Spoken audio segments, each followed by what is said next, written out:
Sir, Uttar Pradesh में अखिलेश यादव तो आजकल बड़े आग बबूला हुए घूम रहे हैं। एक तो धुरंधर 2 से वो बड़े परेशान हैं क्योंकि उसमें अतीक अहमद को जिस तरह से दिखाया गया, तो भतीजे का गुस्से में होना लाज़मी है।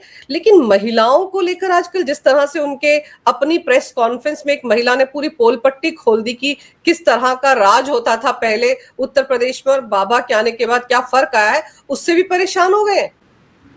देखिए, ऐसा है, कहते हैं ये जो जनता है सब कुछ जानती है, तो आप लोगों से कुछ नहीं छुपा सकते। आप चाहे जितना मर्जी नैरेटिव चलाइए, जो मर्जी चलाइए, लेकिन सच्चाई लोगों को पता होती है।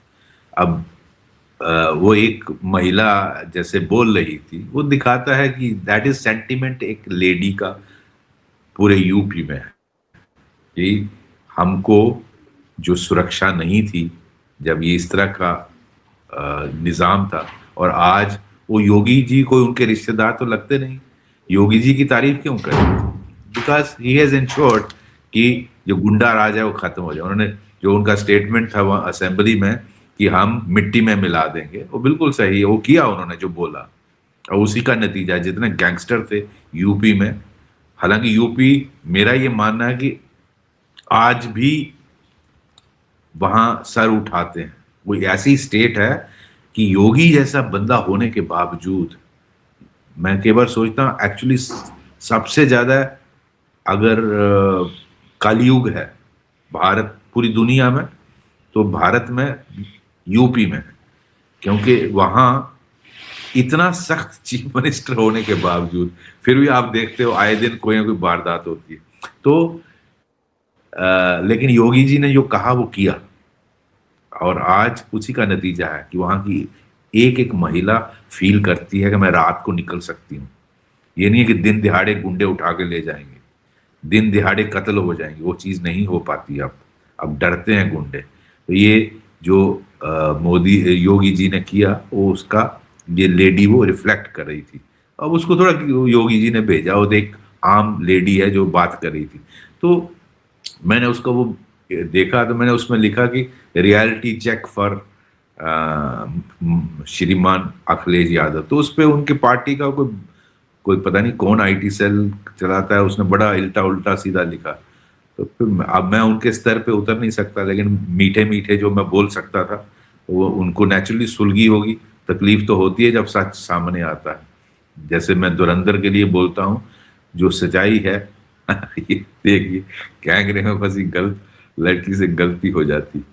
लड़कों से देखिए, हाँ, लड़कों से गलती हो जाती। देखिए, ये मुलायम सिंह जी का स्टेटमेंट है, और ये आप अगर आपको याद होगा उस वक्त पूरे देश में इसने हाहाकार मचाई थी कि एक इतना सीनियर लीडर, एक चीफ मिनिस्टर रहा हुआ आदमी कैसे ऐसे बोल सकते कि लड़कों से गलती हो जाती।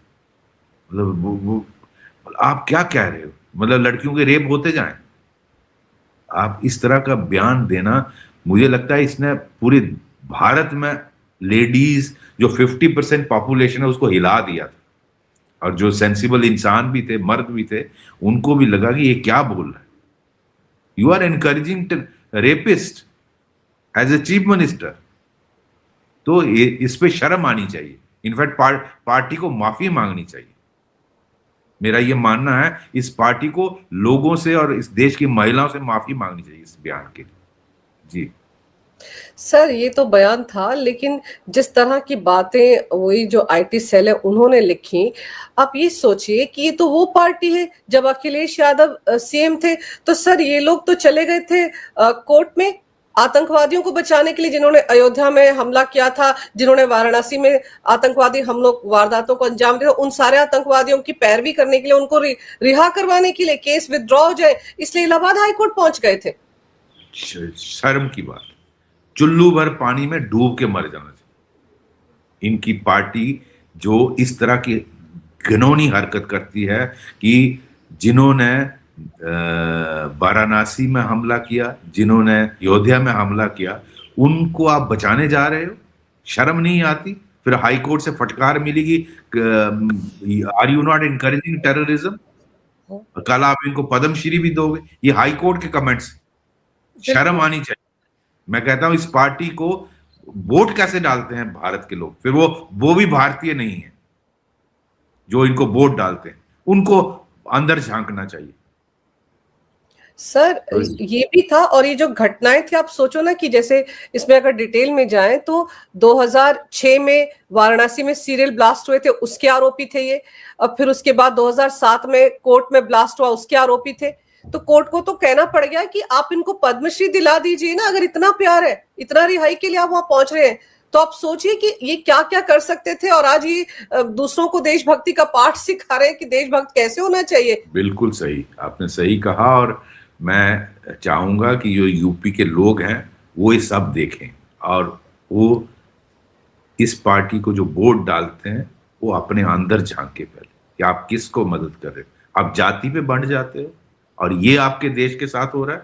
आप चाहते हो आपकी औरतों के रेप हो, आप चाहते हो टेररिस्टों को छुड़ाया जाए, आप चाहते हो जिसने कोर्ट में ब्लास्ट किया 2007 में उन आरोपियों को छोड़ दिया जाए, आप चाहते हो कि जिन्होंने वाराणसी में इस तरह का हमला किया उनको छोड़ दिया जाए, टेररिस्टों को।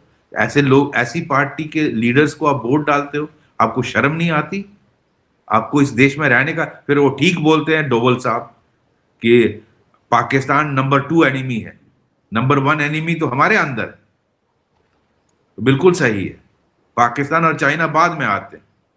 सबसे ज्यादा खतरा तो इन लोगों का है जो हमारे भारत में रहकर ऐसे लोगों को इलेक्ट करते हैं, और फिर वो हमारे पार्लियामेंट में बैठ के आपके देश को चलाते हैं। शर्म आनी चाहिए। जी। सर यही तो सबसे बड़ी दिक्कत है ना, कि अंदर बैठे हुए दुश्मनों से कैसे लड़ा जाए। अगर इस तरह की भाषा किसी पार्टी के नेता बोलते हैं सर, तो फिर उन पर सवाल तो उठेंगे ही। और उस महिला ने क्या गलत कहा था सर? 2017 से पहले किस तरह का जंगल राज था, किस तरह से माफिया उत्तर प्रदेश में काम कर रहा था, किससे छिपा थोड़े है सर। मुख्तार बिल्कुल अंसारी के लिए तो आप सोचिए, जेल के अंदर सर तालाब बना हुआ था ताकि ताजी मछलियां खा सके। उसके हाँ, साथ बैडमिंटन खेलने के लिए डीएम और एसपी तक भी जाते थे, मजबूरन जाना पड़ता था उनको। बिल्कुल बिल्कुल, ऐसा ऐसा सब पता है लोगों को, और कुछ छुपा हुआ नहीं है। इसीलिए लोग आज ओपनली बोलते हैं कि आज महिलाओं को सुरक्षा है। आज महिलाएं रात के वक्त निकल सकती, पहले आप शाम को 5 बजे के बाद, 6 बजे के बाद नहीं निकल सकती थी। और ये यूपी के लोग बोलते हैं, आम आदमी बोलता है, कोई पार्टी वाला। हमें कि इसमें किसी पार्टी से लेना देना नहीं, ना समाजवादी पार्टी से मुझे कुछ लेना है, ना बीजेपी से लेना है। लेकिन सच्चाई सामने है, सच्चाई सबके सामने है। जो क्राइम ओपनली होता था, गुंडागर्दी, गुंडा राज, ये माफिया, ये सब खत्म कर दिया योगी जी ने। और वो इसीलिए लोग उनकी तारीफ करते हैं। योगी जी किसी का रिश्तेदार तो लगता नहीं है, लेकिन यस, जो काम किया है वो सबके सामने है, इसीलिए लोग तारीफ करते हैं। और वो मुझे लगता है भगवान ने चाहा तो वो देश की और जिम्मेवारियों को संभालेंगे, भगवान चाहेंगे, और उनको और भी इस देश को और बेहतर करने का मौका मिलेगा।